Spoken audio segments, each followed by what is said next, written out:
Okay sir. हाँ, तो हम लोग अभी बात कर रहे हैं एलिवेशन इन बॉइलिंग पॉइंट। जो हमारे पास नेक्स्ट है, आरएलवीपी हमने ऑलरेडी डिस्कशन कर लिया था।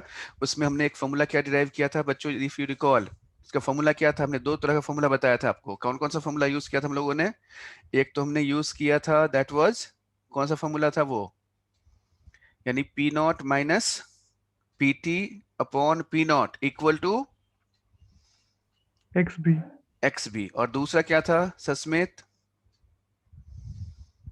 और वाज द सेकेंड सस्मित? दूसरा कौन सा था? P naught A minus P naught T over P naught T is equal to mole fraction, mole ratio of the components, हाँ, NB upon NA. राइट। यानी यदि हम इसमें पीटी कर देते, पी नॉट के P naught minus PT by नीचे जो पी नॉट था, यदि मैंने उसको पीटी कर दिया, then it would be the mole ratio हो जाता है, एनबी अपॉन एन ए आ जाता है। निशिता ये याद है बच्चा?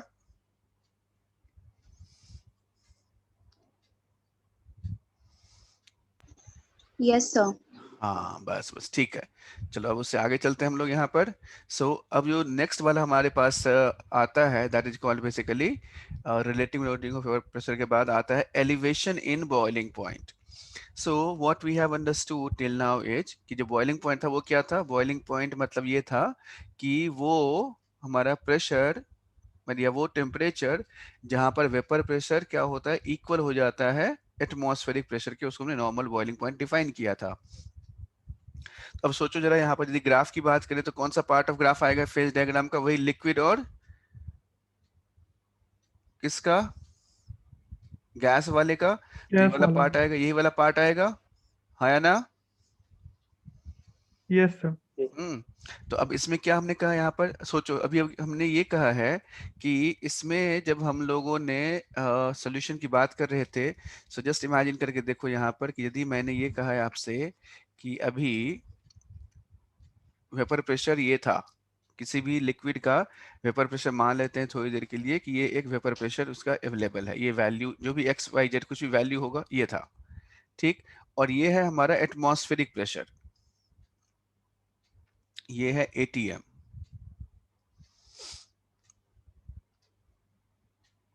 क्या है ये है एटमॉस्फेरिक प्रेशर एटीएम, और ये है हमारा वेपर प्रेशर, ठीक। तो हमें क्या करना पड़ेगा, यहां से इसको ऊपर ले जाना होगा, यानी we need to add energy to this to reach this one. यहां से यहां तक मुझे पहुंचाने के लिए मुझे इसको क्या करना पड़ेगा, यहां से मुझे हीट करके यहां तक पहुंचाना पड़ेगा। अब मैं क्या बोल रहा हूं यहां पर कि ये जो वेपर प्रेशर मान लो ये प्योर सॉल्वेंट का था, तो जब इस प्योर सॉल्वेंट में आपने क्या ऐड कर दिया, solute, non volatile solute add कर दिया, so what will happen to the vapour pressure? Pressure decrease हो जाएगा। डिक्रीज हो जाएगा, बहुत बढ़िया। तो वेपर प्रेशर डिक्रीज हो गया, तो यदि यह डिक्रीज हो गया है इसका मतलब है कि हमारा वेपर प्रेशर यहाँ पे डिक्रीज हो गया, and therefore it is somewhere around this one. मान लेते हैं हम लोग हमारा ये वेपर प्रेशर यहाँ पे पहुंच गया। तो अब सोचो बच्चों यहाँ पर कि अब जो हमें अमाउंट ऑफ हीट देना पड़ेगा, पहले इतना देना पड़ रहा था, अब जो हीट देना पड़ेगा वो क्या होगा, ज्यादा या कम? यहाँ से से यहाँ तक ज्यादा हो ज्यादा। जाएगा। ज्यादा। यानी इसलिए हम क्या कर सकते हैं यहाँ से, देयरफॉर वी कैन से कि there is rise in boiling point. इसीलिए बॉइलिंग पॉइंट में क्या होता है, राइज होता है, जिसको हम लोग कहते हैं यहाँ पे, इसीलिए मैक्सिमा आ जाएगा। So there is rise in boiling point और एलिवेशन इन बॉइलिंग पॉइंट, ठीक। यही इसीलिए कंक्लूजन ये है कि कंक्लूजन इज लाइक दिस कि जब कभी भी हम लोग नॉन वोलाटाइल सोल्यूट ऐड करते हैं तो वेपर प्रेशर क्या होता है, डिक्रीज होता है, इसीलिए बॉइलिंग पॉइंट इंक्रीज होगा। यानी कहने का ये मतलब है बच्चों में ये याद रखना है कि there is minima, vapour pressure में मिनिमा है, वेपर प्रेशर में क्या है, मिनिमा है। तो यदि वेपर प्रेशर में मिनिमा है तो बॉइलिंग पॉइंट में क्या होगा, मैक्सिमा होगा। तो क्या याद रखना है कि minima in vapour pressure, maxima in boiling point. Never forget this, this is very important statement. Please इसको कभी भी नहीं बच्चों भूलना नहीं है, ये एकदम से याद होना चाहिए। बहुत ही ज्यादा जरूरी स्टेटमेंट है ये। क्या जरूरी स्टेटमेंट है कि minima in vapour pressure, maxima in boiling point, बस। तो ये हमें ध्यान रखना है। नाउ अब इसी को हमने यहाँ पे और ग्राफिकली भी देख सकते हैं। यहाँ से देखो यहाँ पे क्या हुआ है, पहले ये प्योर सॉल्वेंट का था, तो मान लेते हैं ये वाला पॉइंट ले लिया था मैंने यहाँ पर। जब ये वाला पॉइंट लिया था तो इसके कोरस्पॉन्डिंग टेम्परेचर कौन सा होगा, इसके कोरस्पॉन्डिंग जो टेम्परेचर था वो ये वाला है। यहाँ से ऐसे, ये ऐसे, ये ऐसे, यानी ये एटमॉस्फेरिक प्रेशर था यहाँ पर, ये वाला ऐसे था, ऐसे था। अब हमने क्या कर दिया यहाँ पर, जब प्रेशर 1 बार है ये वाला, अब ये सॉल्यूशन का है, सॉल्यूशन का कम होता है, इसलिए जैसे सॉल्यूशन का हमने कहा कम हो गया, इसका मतलब है कि ये कैसा बन जाएगा, इसलिए यहाँ से फिर हमें एक्स्ट्रा देना पड़ा जो कि यहाँ तक गया, और फिर ये जो कि इसमें देखो यहाँ पर ये बॉइलिंग पॉइंट क्या हो रहा है, इसका बढ़ रहा है। सो वी कैन से, एक स्टेटमेंट यहाँ पे लिखना कि addition of non volatile solute increases the boiling point.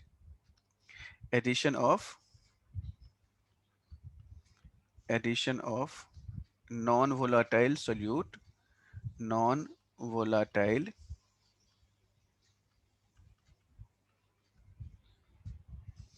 solute to a volatile solvent, to a volatile solvent increases the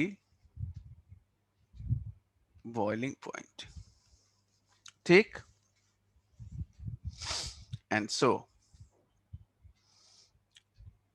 हमने बॉइलिंग पॉइंट में क्या बताया था, जब 1 atm होता है तो उसको हम लोग क्या कहते हैं, नॉर्मल बॉइलिंग पॉइंट कहते हैं। और जब कोई भी दूसरा टेम्परेचर होता है या कोई दूसरा प्रेशर लेते हैं तब वो क्या हो जाता है, that is called simple boiling point.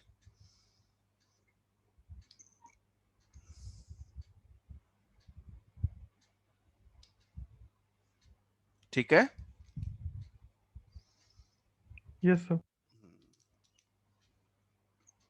चलो, एंड सो देखो इसमें हमने यहाँ पर फॉर्मूला जो इससे बनता है हमारे पास वो ये वाला बनता है, delta T B equal to, delta T B equal to T final minus T initial which is equal to K B into M. क्या है यहाँ पर, ये है एलिवेशन इन बॉइलिंग पॉइंट, यानी बॉइलिंग पॉइंट में जो राइज हो रहा है वो किसके बराबर है, टी फाइनल है माइनस टी इनिशियल है, equal to K B into M हमने यहाँ पे कर दिया है। And so this delta T B is equal to क्या हो जाएगा, यहाँ से delta T B equal to हम लोग लिख सकते हैं यहाँ पर R T B square,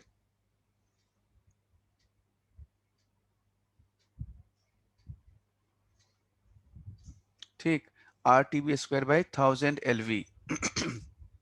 so R T B square upon 1000 LV। And when I right like this, जब इसको हमने ऐसे लिखा है, यानी इसको ऐसे कर सकते हैं हम लोग यहाँ पर आर टी बी स्क्वेयर। बच्चों ये ध्यान रखना है आपको इसमें इस बात का है कि ये हमने क्या लिखा है यहाँ पर, के बी एक हमारे पास क्या थर्मोडायनेमिक टर्म है, ठीक है। And this thermodynamic term is basically R T B square upon 1000 LV। LV is basically latent heat of vaporisation. याद है क्या होता है ये लिखा है हमने यहाँ पर R T B square, R मतलब हो गया सिंपल यूनिवर्सल गैस कांस्टेंट है, T B is boiling point का स्क्वायर है, 1000 है, और ये LV है। What is latent heat of vaporisation, if I ask you.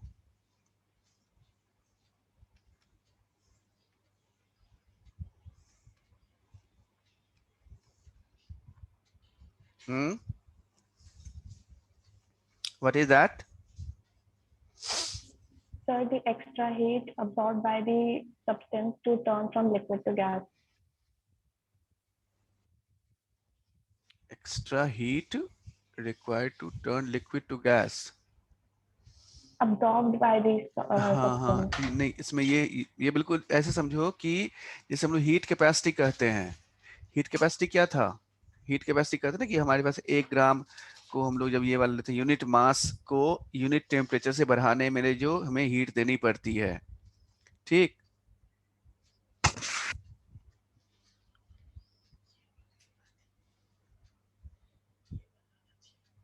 हाँ, अच्छा। आती है जी, हाँ। ठीक, so we can see here यहाँ पे जो मैंने बोला latent vaporisation is just like heat capacity. Heat capacity में हमने क्या पढ़ा था कि 1 ग्राम और यूनिट मास को यूनिट टेम्परेचर बढ़ाने में 1 डिग्री सेल्सियस इंक्रीज या डिक्रीज करने में, ये जो बात इंक्रीज करने के लिए जितना हीट की जरूरत होती है वो हीट हमारा क्या है, हीट कैपेसिटी है। तो वैसे ही लेटेंट हीट ऑफ वेपराइजेशन है कि यूनिट मास को क्या करना है, जो तुमने अभी बोला है कि लिक्विड टू गैस में कन्वर्ट करने के लिए जो हीट की जरूरत होती है, वही जो एक्स्ट्रा हीट तुमने बोला, दैट इज परफेक्टली राइट। बस इसमें 1 ग्राम यूनिट मास हमें बोलना थोड़ा सा मिस हो गया था। ठीक है, तो क्या हो Okay, sir. जाएगा, हाँ, फॉर यूनिट मास को या हमें लिक्विड से गैस में कन्वर्ट करना है, and that is called latent heat of vaporization कहलाता है वो। फाइन। अब इसी के बारे में बात करते हैं यहाँ पर। So here we can write this is, यहाँ पर एलवी लिख लिया, and so this is 1000 LV, ये वही वाला है, into W B by M B into 1000 by W A. क्यों है, क्योंकि यहाँ पर हमने क्या लिखा है, मोलैलिटी लिखा है। दिस इज व्हाट, के बी इंटू मोलैलिटी। ये ध्यान रखना बच्चों, इसमें मोलैलिटी का यूज करते हैं हम लोग, molality. And therefore we can write here RTB square upon 1000 LV into WB upon MB into 1000 by WA. And this way, थोड़ा एक और चीज का हमें ध्यान रखना है यहाँ पर, एक मिनट बच्चों प्लीज वेट करना। If you multiply this quantity RTB square, this is for solvent, तो सॉल्वेंट को यानी हमने यहाँ से मोलर मास से मल्टीप्लाई कर दिया, मोलर मास ऑफ सॉल्वेंट ऊपर और मोलर मास ऑफ सॉल्वेंट नीचे। तो जो भी मोलर मास है पर मोल के लिए भी आ जाएगा, और जब ये पर मोल के लिए आता है then it becomes enthalpy of vaporization बन जाता है। In that case it becomes enthalpy of vaporization, and so we have got this one, yani RTB square by 1000 into m by enthalpy of vaporization, and this is equal to WB into बाकी जो खैर ये term ऐसे कैसे ही रह जाएगा। So delta TB equal to RTB square 1000 m by delta VH into WB by MB into 1000 by WMA. So that is how we are dealing with it. Now इस chapter और इस फॉर्मूला की जब हम बात कर रहे होते हैं, तो ये पूरा फॉर्मूला हमेशा जरूरत नहीं पड़ती इसकी। What we need in fact as, हमें बस सिर्फ और सिर्फ इसकी जरूरत होगी जब हम लोग मतलब सीधा ये वाला जो फॉर्मूला लिखा है हमने यहाँ पर, ये के बी इंटू एम। तो मोस्ट ऑफ द क्वेश्चन जो सॉल्व होने हैं वो किससे सॉल्व होना है, this is solve using this K B into M. And now in this case जो हमारे पास के बी है, so this K B would be equal to ebullioscopic constant कहलाता है, यानी ये जो हमने लिखा है इसमें के बी इंटू एम, सो ये के बी हमारा क्या है, इबियोलोस्कोपिक कांस्टेंट है और molar elevation of boiling point constant है। ठीक, and so Kb is elevation in boiling point for 1 molar solution, and delta Tb equal to Kb into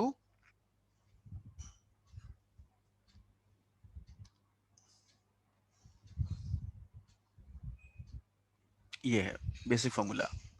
तो बेसिक फॉर्मूला हमें यही ध्यान रखना है, delta T B equal to K B into W B by M B into 1000 by W A. बस एक छोटी सी बात का हमने यहाँ पर ये लिखा है कि जब ये कई बार क्वेश्चन में ये होता है कि ये जो हमारे पास के बी है, ये के बी किसके बराबर होता है, तो ये के बी होता है, ये एक सॉल्वेंट की प्रॉपर्टी है। This is property of solvent that is equal to RTB square into its molar mass upon 1000 delta V vaporization. So this is property of a solvent.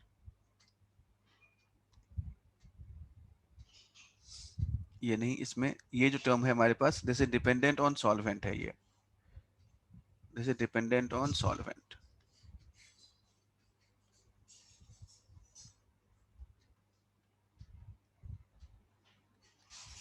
ये हमारा solvent पर dependent होता है। क्लियर हो गया ये वाला part. So in case of depression in freezing point, there is lowering of, we can say freezing point का क्या होगा, कम हो जाएगा, and so we can write when a volatile, when a non-volatile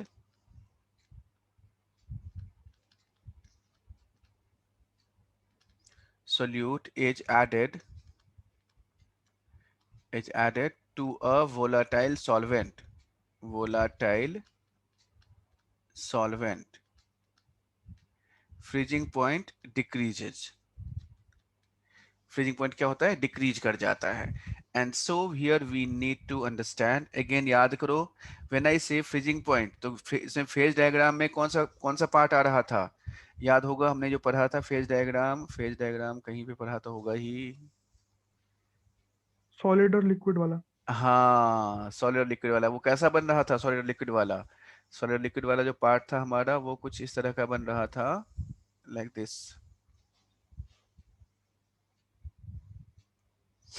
यानी वो वाला कुछ ऐसे बनेगा, लाइक दिस। हाँ, जैसे ये हमने लिखा है यहाँ पर ऐसे, यही वाला पार्ट था ना हमारे पास, ऐसे कर देते हैं तो सॉलिड वाला आ जाता है, ये वाला भी सॉलिड ही है। तो फ्रीजिंग पॉइंट हमने कैसे डिफाइन किया हुआ था कि जहां पर वेपर प्रेशर और atmospheric pressure, vapour pressure above the solid and liquid बराबर हो जाए, and so that was the freezing point. तो यहाँ पर फ्रीजिंग पॉइंट ये वाला था, ये टेम्परेचर हमारा फ्रीजिंग पॉइंट है, T1 और T इनिशियल, Ti ये लिखा। ये वाला क्या है, जब हमने इसमें सॉल्वेंट सॉल्यूशन बनाया तो ये वाला डिक्रीज हुआ, वेपर प्रेशर कम हो गया, जब वेपर प्रेशर कम हो गया तो ये वाला कहाँ आ जाएगा, टी फाइनल यहाँ पे आ गया। And so here what we find is there is lowering of vapour pressure है ये वाला, तो इसमें क्या है, वेपर प्रेशर लोअर हो गया है, and therefore we can say delta TF equal to, देखो यहाँ पर नॉर्मली हम लोग चेंज कैसे मेजर करते हैं, how do you measure the change, final minus initial, yes और नो? Yes sir. लेकिन यहाँ पर हमने क्या लिखा है, T I minus T final, क्यों लिखा है, ये इसलिए लिखा है क्योंकि हमारा जो टी आई है वो टी फाइनल से बड़ा है, अदरवाइज ये क्या होगा, माइनस आ जाएगा यहाँ पर, तो माइनस हमें नहीं लिखना, देयरफॉर माइनस लिखेंगे तो ये फिर मैथमेटिकली हमारा ये वैलिड नहीं होगा, एंड सो हियर वी, इसलिए नाम में ही हमने डिप्रेशन लिख दिया, डिप्रेशन मतलब ये कम, कम होना है तो माइनस लगेगा, and so this is minus multiply कर दिया, तो यहाँ से T I minus T F के बदले ये वाला फॉर्मूला बन गया हमारा। सो के एफ इंटू एम। अब जरा बताना कि what should be the formula for के एफ, जैसे हमारे पास एम तो पता है मोलालिटी, वही वाला formula W B by M B into 1000 by W A, ये फॉर्मूला तो वो बन ही गया हमारे पास। Now what would be the formula of K F, जैसे के बी था वैसे के एफ का फॉर्मूला क्या बन जाएगा, TB स्क्वायर अपॉन में 1000 LF लेटेंट हाँ हीट ऑफ। अब हाँ, इसे इसमें टी भी नहीं होगा, इसे टी एफ आ जाएगा ना, फ्रीजिंग पॉइंट होगा, यानी आर टी एफ हाँ, स्क्वायर, हाँ by 1000 into L F, latent heat of fusion हो जाएगा यहाँ पर, वेरी गुड, शाबाश, एंड देन मोलर मास से मल्टीप्लाई कर दिया तो इंथैल्पी ऑफ फ्यूजन बन जाएगा, बस ये फॉर्मूला बन गया, वैसा ही बिल्कुल सेम फॉर्मूला है, कोई अंतर नहीं है, बस एक सिर्फ इस बात का अंतर है कि इसमें क्या होना है, यहाँ पर हमारे पास ओनली थिंग एज, यहाँ आर टी के एफ लेते हैं और वहां पर के बी लेते हैं, that is the only difference we observe, ठीक। तो इसमें के एफ जो हमारे पास है, जैसे उसमें एबियोलियोस्कोपिक कांस्टेंट है, ये हमारा क्रायोस्कोपिक कांस्टेंट है, और molar depression on freezing point constant कहलाता है ये। Now coming to that, the next one is, एक क्वेश्चन करते हैं हम लोग यहाँ पर, ये देखो, ये आपके सामने में क्वेश्चन, ये पढ़ो जरा इसमें, a solution contains 62 gram of ethylene glycol, ethylene glycol ये वाला होता है, ethylene glycol is this one, CH2CH2OH, ये है, in 250 gram of H2O is cooled up to minus 10 degrees Celsius. Kf H2O equal to 1.86 Kelvin kilogram per mole. Then amount of water in gram separated as ice is कितना होगा?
So in the given question यहाँ पर ये कहेंगे solution contains 62 gram of ethylene glycol in 250 gram of water.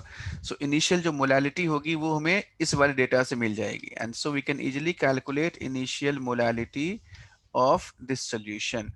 तो हमने initial molality calculate कर लिया, and when I have just calculated the initial molality for this, जैसे हमने यहाँ इसके लिए calculate कर लिया, अब उसके बाद तो सोचो जरा आप यहाँ पर कि यदि मैं ये कहूँ कि जो बेसिक फंडा है हमारा कि during freezing it is the solvent that only separates out, केवल और केवल सॉल्वेंट ही सेपरेट होता है. This is something very important to remember, and therefore रिसॉल्वेंट ही सेपरेट होगा. सोच के देखना यहाँ पर, तो मोलालिटी क्या होगी? Obviously molality will increase, molality will change. क्यों चेंज हो जाएगा भाई? क्योंकि सॉल्वेंट का जो अमाउंट है सोल्यूशन में, लिक्विड में, वो बदल गया. हमने कहा भाई मैं मान लो हमारे पास 100 ग्राम पानी था लिक्विड स्टेट में, उसमें से 10 ग्राम फ्रीज हो जाएगा. अब कितना पानी बचा लिक्विड स्टेट में? ओनली 90 ग्राम. तो यदि 90 ग्राम सॉल्वेंट का अमाउंट चेंज होता है तो मोलालिटी भी चेंज होती है, और जब मोलालिटी चेंज होगी सो अकॉर्डिंगली वो हमें कैलकुलेट कर लेना है. तो वो जो डिफरेंस आएगा, यानी दूसरे मोलालिटी से जो हमारे पास वेट का डिफरेंस होगा, that weight is basically what, वही वेट हमारा आइस सेपरेटेड हो जाएगा. And so here we can say कि इनिशियली हमने यहाँ पे लिया 62 ग्राम, तो पहले तो हमें वही लिखना है यहाँ पर कि this is equal to what, ये आ जाएगा हमारे पास, ये दिया हुआ है this is cooled up to -10 degree Celsius, यानी 10 डिग्री जी. जब हम बात कर रहे हैं वाटर का, so what is freezing point of water? Remember freezing point of water is 0 degree Celsius. Freezing point of water हमारा है 0 डिग्री सेल्सियस है, ठीक. And this is cooled up to -10, -10 तक हमने इसको कूल कर दिया. तो डिप्रेशन कितने का हो गया? 10 का. 10 का डिप्रेशन आ गया, और यहाँ पे दिस इज जो डेल्टा टीएफ आ गया, डेल्टा टीएफ बाई के एफ इक्वल टू मोलालिटी. तो यहाँ से हमने मोलालिटी निकाल लिया. जब ये 0 डिग्री सेल्सियस था तब ये था, दिस वाज इनिशियल मोलालिटी जो है वो ये वाला है, और जब फाइनल था उससे हमने यहाँ पर इसमें से ये WA को हमने कैलकुलेट किया है. And when I calculate this WA, so what we'll find? यही WA है हमारा, ये WA हमने कैलकुलेट किया है. तो जब आपने WA कैलकुलेट किया है, so what will be there? यहाँ से WA इक्वल टू 0.186 किलोग्राम हो जाएगा, और 186 ग्राम हो गया. इनिशियल 250 था, therefore 250 minus 186, 64 gram is the amount of ice separate हो जाएगा. क्लियर है ये Aditya? Yes, sir. So here it is, 18 gram glucose and 18 gram urea dissolved separately in 1000 gram of water. 1000 gram of water. KF is 1.86. K for water definitely ये solvent के लिए है, तो KF H2O equal to 1.86. Calculate delta TF in each case. And second part है इसका, if delta TF equal to 5 degrees -5 degrees Celsius. If delta TF equal to -5 degrees Celsius, calculate amount of ice separated in each case. Amount of ice separated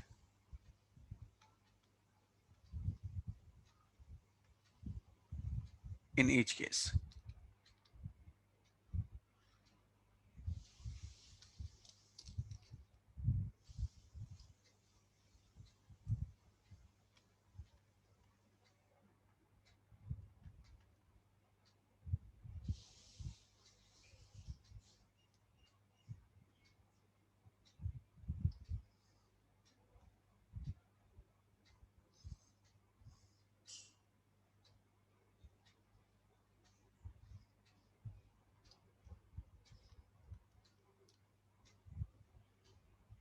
हाँ, तो यहाँ से when I say osmotic pressure, तो इसमें ये हमें ध्यान रखना है कि ये जो कहते हैं कि कंसंट्रेशन टर्म्स की हम लोग बात कर रहे हैं कि high low concentration to high concentration, ठीक. तो ये हमें थोड़ा सा मॉडिफाई करना पड़ेगा, and that way you will see to it. अभी आप इसको रियलाइज करेंगे और देखेंगे नहीं ये बात सही में इम्पॉर्टेंट भी है और मतलब सही जरूरी भी है. And so let us see what exactly the idea is. Let us imagine I have taken this one. ये हमारा solvent है, यहाँ पर ये solvent हमने ले रखा है, और बीच में मैंने क्या कर दिया, यहाँ पर इसमें एक हमारे पास SMP यानी semi permeable membrane, not SPM, not SMP, नहीं SPM। क्या है ये, यहाँ पर सेमी परमिएबल मेम्ब्रेन है ये, right. So when we have this semi permeable membrane, तो अब यहाँ से हमारे पास क्या हो गया, एक सॉल्यूशन बन गया which is like this one। ये वाला हमारा सॉल्यूशन बना, ये ऐसे है, सेपरेटेड है, एक तरफ सॉल्यूशन है और एक तरफ ये प्योर सॉल्वेंट है। Remember this is your pure solvent,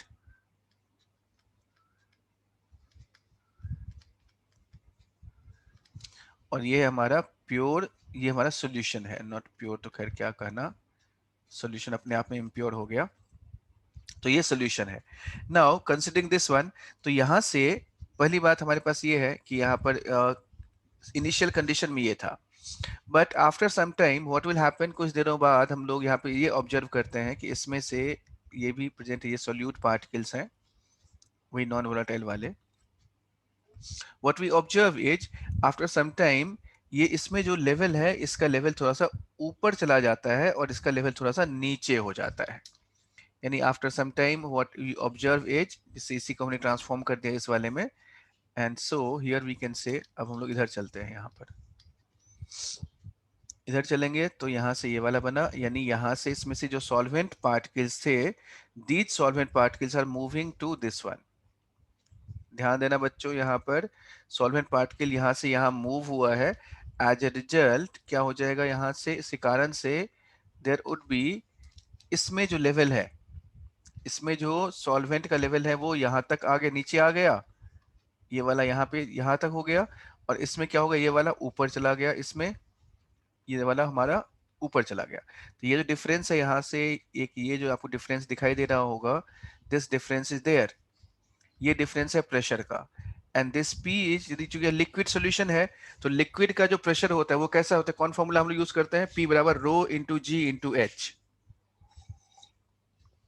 so here it is rho into G into H। तो ये हमारा एक ऐसा प्रेशर है। सो इमेजिन करके सोचना, यहाँ पर यदि मैं ऐसा सिचुएशन ले आऊं कि ठीक इस साइड इतना ही प्रेशर मैं अप्लाई करूं, एक्सटर्नल प्रेशर मैं अप्लाई करूं, इतना ही प्रेशर इस साइड अप्लाई करूं, देन व्हाट विल हैपन, यदि मान लो ये प्रेशर है हमारे पास 2 atm का, यदि मैं 2 atm यहाँ पे लगा दूं, तो क्या ये जो सॉल्वेंट का फ्लो हुआ है, ये जो लेवल अप हुआ है, क्या ये हो पाएगा,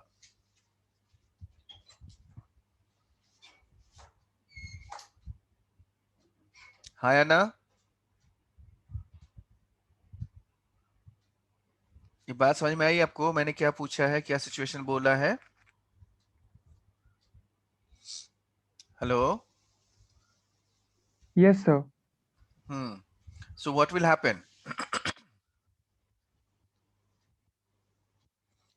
यहाँ पर जो डिफरेंस ऑफ प्रेशर है, यदि उतना ही प्रेशर मैं यहाँ पे शुरू से ही लगा रहा होता, तो क्या ये ऊपर तक पहुंचता,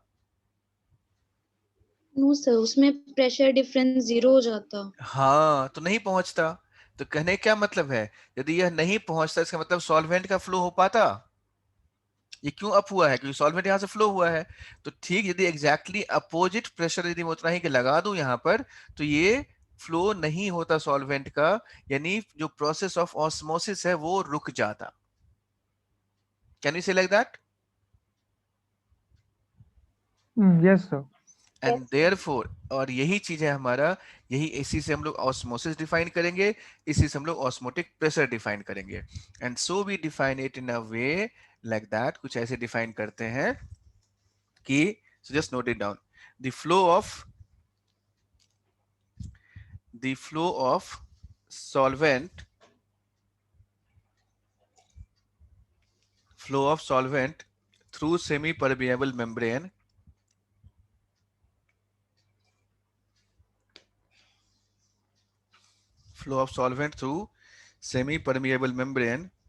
is known as is known as osmosis. Flow of solvent मैंने बोला है बेटा, यहाँ पर ध्यान रखना कि अभी हायर कंसंट्रेशन लोअर कंसंट्रेशन मैंने कुछ भी मेंशन नहीं किया है, remember that it is flow of solvent. अब वो सॉल्वेंट इधर से इधर फ्लो कर सकता है या इधर से इधर फ्लो कर सकता है।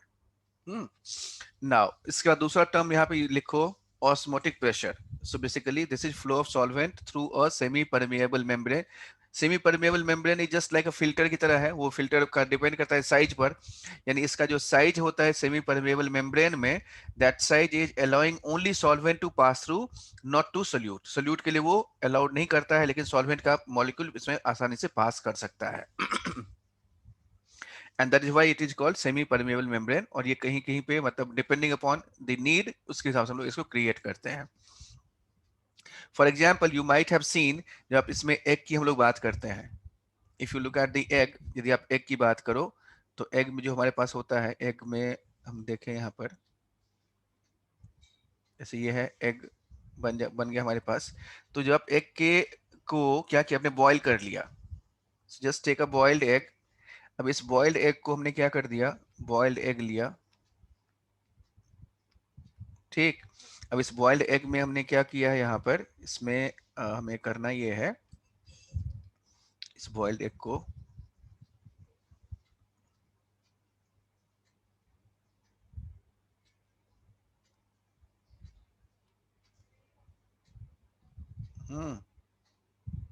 ये बॉइल्ड एग है और इसमें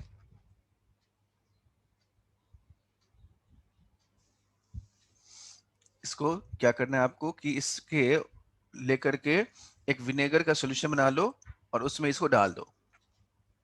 सो व्हाट विल यू सी, थोड़ी देर बाद क्या होगा कि जो इसका ऊपर वाला शेल है वो गायब हो जाएगा, ठीक। एंड व्हाट इज लेफ्ट, एक बहुत थिन, बिल्कुल एक मतलब पेपर की तरह थिन एक लेयर बन जाता होता है, जिसके अंदर ये सारा का सारा कवर्ड होता है। तो वो जो थिन लेयर है बेसिकली, वो बेसिकली क्या है, एग्जैक्टली वही चीज है, सेमी परमिएबल मेम्ब्रेन है वो।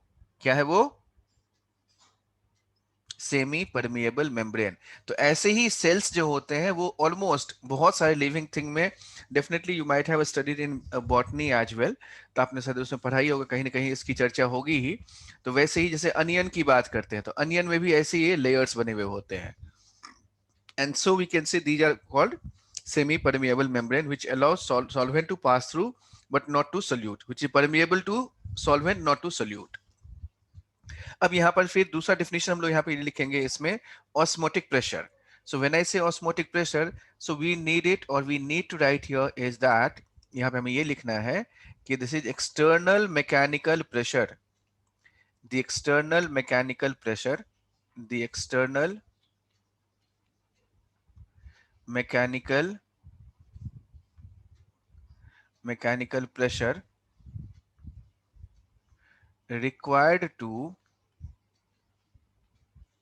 required to stop the process of osmosis.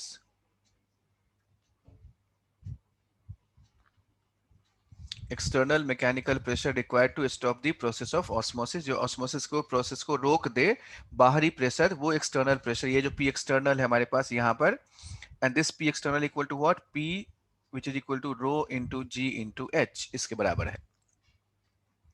Fine, तो यही हमारा क्या है, ऑस्मोटिक प्रेशर है, ठीक है। तो ये जो ऑस्मोटिक प्रेशर है हमारा, इसी को हम लोग इक्वेट करते हैं, एंड दिस पाई, और ऑस्मोटिक प्रेशर जो हमने यहाँ पे लिख रखा है, this pi is equal to, हमने यहाँ पे इसको ऐसे करना है, this pi is equal to लिखेंगे हम लोग इसमें, this pi equals to CRT, and when I say pi equal to CRT, तो ये जो C है हमारा, दिस इज N/VRT, N/VRT है, और N/V को क्या लिख सकते हैं हम लोग, this N is WB by MB into 1/V into RT, ये आ गया। तो हमारा कुल मिला के फॉर्मूला क्या बन गया, पाई इक्वल टू, यानी जहां कहीं भी मुझे ऑस्मोटिक प्रेशर कैलकुलेट करना है तो क्या करना पड़ेगा उसमें, we just need to calculate something like this, यानी पाई हमने लिखना है यहाँ पर, और इस पाई को लिख करके फिर हमने इसको ऐसे कर देना है, यानी pi equal to W B by M B into 1/v/r/t।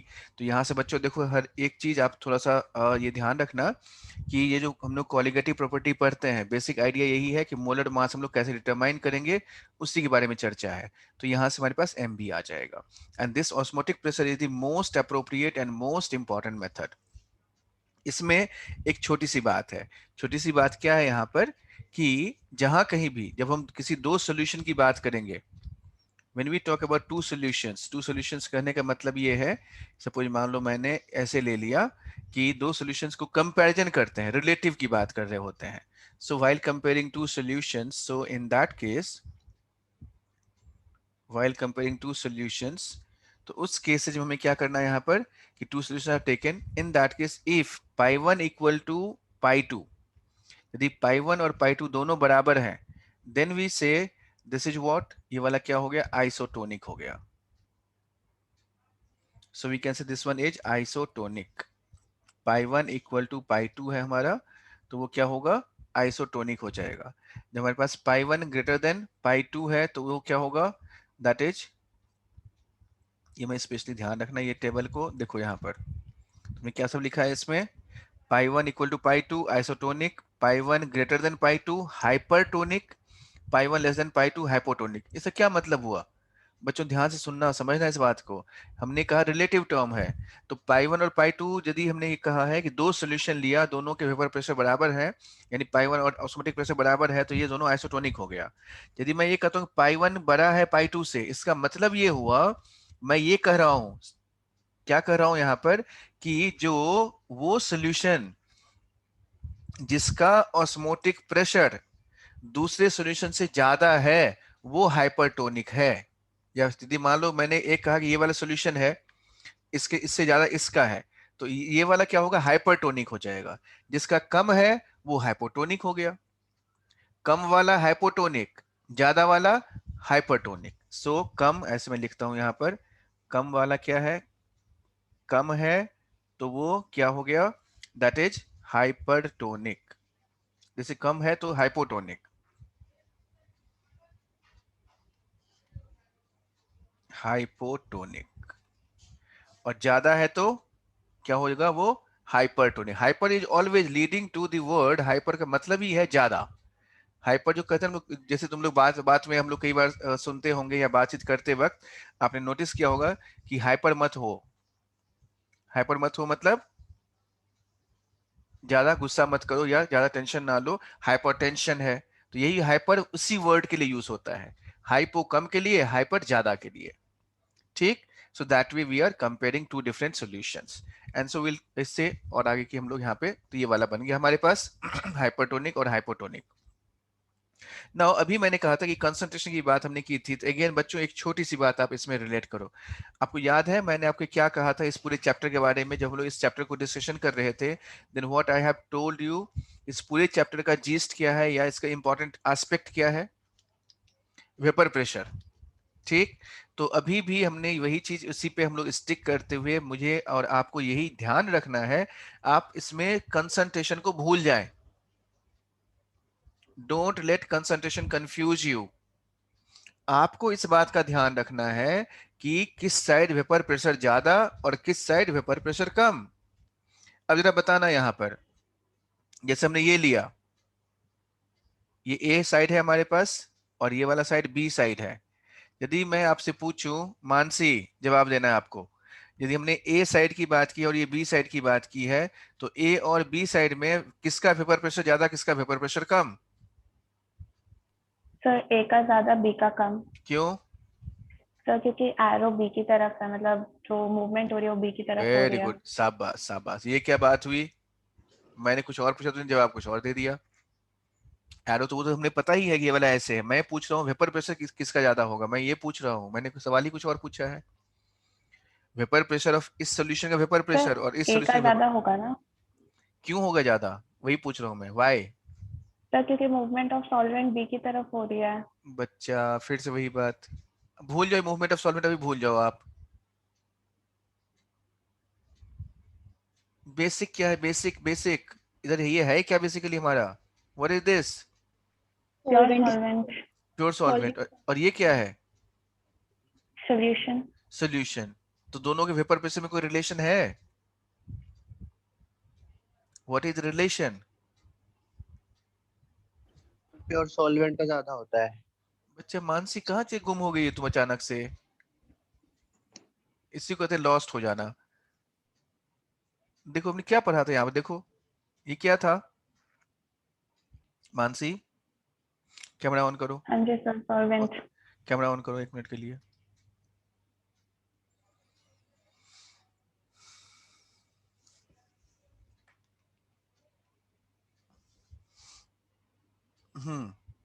क्या हो गया? कहाँ ध्यान चला गया था? Sorry sir. देख हमने क्या कहा यहाँ पे, इसमें हमने ये देखा है ना, यहाँ पे ऑलरेडी हमने ये पढ़ा हुआ है। क्या पढ़ा हुआ है हमने इसमें? कि ये वाला सॉल्वेंट का है और ये सॉल्यूशन का है। सॉल्वेंट इज बेसिकली व्हाट, इसका वेपर प्रेशर ज्यादा होता है सॉल्यूशन से। तो हमने यही कहा यहाँ पर, और मैंने आपको यही बोला था कि पूरे चैप्टर में हर चीज, हर बात कहाँ पे आके अटकेगी?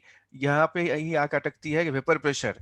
एंड व्हेन आई से वेपर प्रेशर इज देयर, तो यानी यहाँ पर भी क्या हो जाएगा, ये प्योर सॉल्वेंट था और ये सॉल्यूशन है, तो ये प्योर सॉल्वेंट का वेपर प्रेशर हमेशा ज्यादा होता है in comparison to solution, because relative lowering of vapour pressure हमने कहा है। So pure solvent, therefore it has more vapour pressure, ठीक, and this has less vapour pressure, less vapour pressure. और सीधी सी बात, नेचुरल प्रिंसिपल क्या है? हमेशा जो जहां कहीं भी मोशन है, मोशन में क्या होता है हमेशा? It is from high to low. तो किधर हाई है सस्मित? हाई किधर है?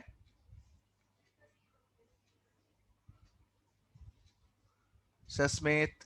सॉल्वेंट सॉल्वेंट तो सॉल्वेंट की हाई तरह, हाँ इधर हाई है इधर लो है, इसीलिए यहां से यहां सॉल्वेंट से सॉल्यूशन फ्लो होगा।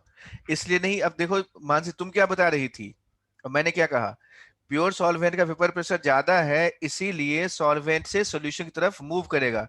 तुम उल्टा बोल रही थी, तुम बोल रही थी कि यहां से सॉल्वेंट से मूव कर रहा है इसीलिए इसका वेपर प्रेशर ज्यादा होगा। ठीक है, चलो ठीक है, कोई बात, ऑफ कर लो video. So here we can say in this case, इस तरह से हमेशा ये बच्चों ध्यान रखना है आपको कि high pressure to low pressure movement है, एंड देयरफॉर यही वाला जाएगा। यानी कहने का ये मतलब हो गया कि आपको क्या कंपैरिजन करना है सस्मित? जो हमने कंसंट्रेशन को, ठीक है वो भी एक बात है, लेकिन कई केसेस ऐसे आपके सामने आ सकते हैं जहां पर कंसंट्रेशन वाला टर्म वैलिड ना हो, ठीक। I have taken all those cases in my mind, and therefore I am telling you this statement कि आप हमेशा क्या ध्यान रखना है आपको, यदि कंसेप्चुअल में कहीं भी कंफ्यूजन हो, so just look for vapour pressure. Vapour pressure को ध्यान दो, किधर लोअर है किधर हाइयर है, जिधर हाइयर होगा वहां से लोअर की तरफ मूवमेंट होगी, जहां पर लोअर होगा वहां से उस तरफ मूवमेंट होगा, जहां पर हाइयर होगा उस साइड से मूवमेंट होगा। क्लियर है ये पॉइंट? हाँ या ना? यस। हाँ, सो जस्ट नोट इट, इसको नोट करो। Therefore we can conclude here, यहां से हम ये conclude कर सकते हैं, the flow of solvent takes place from the side, just make it a note, note करो यहां पर, the flow of solvent takes place from the side having more vapor pressure,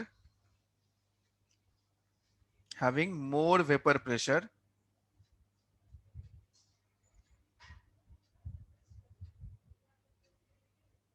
flow of solvent takes place from the side having more vapor pressure towards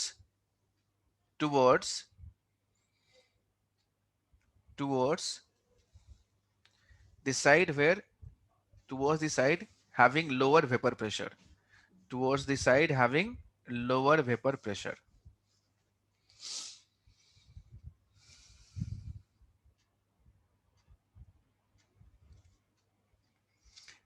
ठीक, तो बस इस बात का हमें ध्यान रखना है। एंड देखो यहाँ पे इसमें एक खूबी है, जब आइसोटोनिक सॉल्यूशन होता है तो क्या हो जाता है, एक छोटा सा कैलकुलेशन है। यानी what we can do is, in case of isotonic solution we can do one thing, like जब आप ये कहते हो कि आइसोटोनिक सॉल्यूशन है, so there what we observe is, isotonic हमने कहा, so when I say isotonic, so here it is दोनों प्रेशर बराबर है, और वी कैन से π1 इक्वल टू π2, π1 इक्वल टू π2, और यहाँ पे क्या लिखेंगे, C1 RT equal to C2 RT, RT and RT cancel out, cancel out हो गया ये वाला, क्या बच गया C1, so we can write here C1 equal to C2, since we have C1 equal to C2, तो क्या लिखेंगे, C1 बराबर N1 बाई V1 बराबर N2 by V2, so we have got this relation, ये वाला रिलेशन हमें मिल जाता है जब हमारे पास आइसोटोनिक सॉल्यूशन है उस केस में, यानी N1 बाई V1 जो होगा वो N2 बाई V2 के बराबर होगा। ठीक, तो इस तरह से आइसोटोनिक सॉल्यूशन को हम लोग डील करते हैं। यहां तक क्लियर है? कोई डाउट, कोई question, anything you want to ask about this one? अब जैसे सोच के देखो, यहाँ पर जब हम बात करते हैं रिवर्स, हमारे पास आता है कि भाई ये रिवर्स ऑस्मोसिस क्या है। तो रिवर्स ऑस्मोसिस में यदि मान लो सपोज कि यही हमारे पास एक ये गंदा पानी है और इधर और गंदा पानी डाल दें, तो क्या होगा? जैसे हमने यहाँ पे ये लिया, ये गंदा वाला पानी था, इधर और भी ज्यादा गंदा पानी डाल देंगे तो क्या होगा? अकॉर्डिंगली वी कैन से, इस तरीके से हम लोग इसमें क्या करते हैं, ऐसे सॉल्ट्स वगैरह ऐड कर देते हैं जिससे कि मतलब जो हमारे पास प्योर, इससे वाटर का प्यूरिफिकेशन हम लोग कराते हैं। So how is that? Reverse osmosis का बेसिक प्रिंसिपल क्या है? What is the principle of reverse osmosis?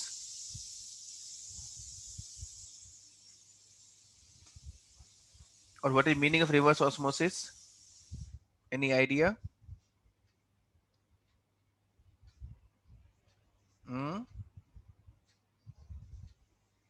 जैसे आपने कई बार देखा होगा, वो ये जो वाटर प्यूरिफिकेशन प्लांट्स होते हैं उसमें क्या किया जाता है basically, how the water purified?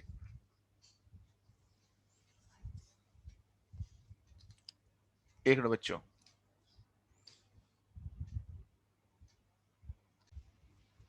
कि इन case of reverse osmosis, if I ask you a very small question like this, कि यदि हम थोड़ी देर के लिए मान लेते हैं कि ये जो हमारे पास P एक्सटर्नल है, रो GH था यहाँ पर, इफ आई से P external is more than P external more than rho GH, then what will happen? यदि मैं, मेरा छोटा सा सवाल है, इसमें प्रश्न है कि यदि हमने यहाँ पे ऐसे कर दिया, P एक्सटर्नल जो है हमारा रो GH से बड़ा है, सो इन दैट केस हमें क्या करना है वहां पर? उस केस में क्या हो जाएगा? उस केस में, हाँ हाँ बोलो, सॉल्यूशन से सॉल्वेंट की तरफ फ्लो करना शुरू कर देगा, right? And this is what we exactly do, हम लोग यही करते हैं, यानी इस साइड का प्रेशर हम बढ़ाते हैं और ताकि यहाँ से सॉल्वेंट इधर फ्लो हो जाए। And this is what basic idea behind reverse osmosis. Reverse osmosis में यही किया जाता है, तो इसी के बारे में हम लोग चर्चा करते हैं, and then will continue with this further. इससे और आगे की हम लोग बात करेंगे, but that will discuss in next class. अब एक छोटा सा पार्ट बचा हुआ है जिसमें कि हम लोग नॉन एबनॉर्मल कॉलिगेटिव प्रॉपर्टी की बात करते हैं, जिसमें वही आई का फैक्टर का यूज होगा, जस्ट एक वो another 15-20 मिनट्स का वो है, so that we would be completing your chapter। ये चैप्टर हमारा हो जाएगा खत्म, and then will start with solid state से हम लोग स्टार्ट करेंगे, ठीक है? हाँ ना? Okay sir. अभी तो स्कूल में छुट्टियां हो गई होंगी, तो बाकी दिन भी आप लोग मतलब अटेंड कर सकते हो क्लास सुबह के टाइम में। सर मेरी नहीं हुई है, रेमेडियल क्लासेस चलेंगी तो पूरी छुट्टी नहीं मिली है, मतलब क्लास तो होगी। अच्छा, तो क्या पढ़ा रहे हैं स्कूल में अभी? सर कल से शुरू हुआ है, अभी तक तो नॉर्मल